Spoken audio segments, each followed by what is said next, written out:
Masks, daily PCR tests, non-stop disinfection and locked gates. Welcome to life inside Beijing's closed loop. This parallel world has been designed to keep all event personnel and athletes away from the local population during the Winter Olympics in a bid to stop COVID-19 from spreading. Once you're in, there is no way out. From sports stars to volunteers, those inside will eat, sleep, work and compete inside the bubble. The secured area is fenced off from the rest of the city and people move around on a designated transport system. Angie Teo is a Reuters senior visuals journalist and is experiencing the closed loop firsthand. I just done my first PCR test of the day, and today I'm going to show you how we usually travel from the bubble hotel to the main press center, where most of the media are working at the moment. Are you ready? Let's go! Usually after our test, we'll then have to go through the security check before we can go and take a bus.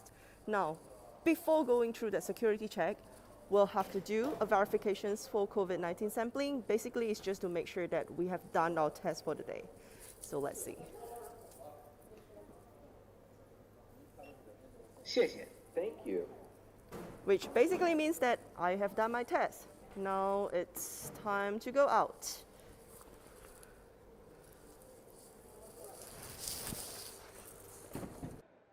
China has isolated itself with a zero-tolerance policy. All Olympic participants are arriving on special charter planes. Once they land, strict COVID-19 controls are in place throughout, from robots spraying disinfectant to plexiglass screens and mandatory mask wearing. Organisers have said they are confident in the system and that the strict control measures will help prevent cluster cases inside the closed loop. However, some inside the loop, like YTN sports reporter Eunji Cho, have some concerns. Well, I think it is safe not to interact with the Chinese public, but I am a bit worried about what would happen if someone was infected within the bubble. Will it spread? What if someone is infected and we are trapped here as if we were in prison? I would be very worried that I could get it.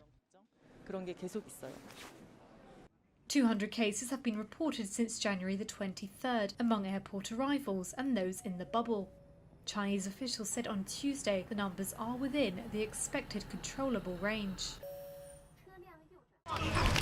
Tampa Bay Buccaneers quarterback Tom Brady confirmed the rumors on Tuesday, announcing his retirement from the NFL after an age-defying career during which he won a record 7 Super Bowl championships.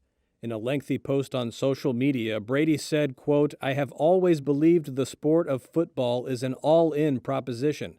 If a 100% competitive commitment isn't there, you won't succeed, and success is what I love so much about our game. This is difficult for me to write, but here it goes. I am not going to make that competitive commitment anymore." The 44-year-old, widely considered the greatest player in NFL history, spent 20 seasons with the New England Patriots, winning 6 Super Bowl titles with the team, before relocating to Tampa Bay, where he led the Buccaneers to a championship last season. Brady's decision follows a dominant season during which he led the NFL in touchdown passes and passing yards. He could get a 4th league Most Valuable Player trophy for his efforts, which could make him the oldest player to win the award. In his final game, Brady rallied the Buccaneers from a 27-3 second-half deficit against the Los Angeles Rams, but the Buccaneers were ultimately eliminated from the playoffs by a last-second field goal. The Northern California native is the all-time leader in passing yards, passing touchdowns, and quarterback wins. Brady also appeared in a record 10 Super Bowls, winning the game's MVP award 5 times, and his 15 Pro Bowl selections is the most in league history.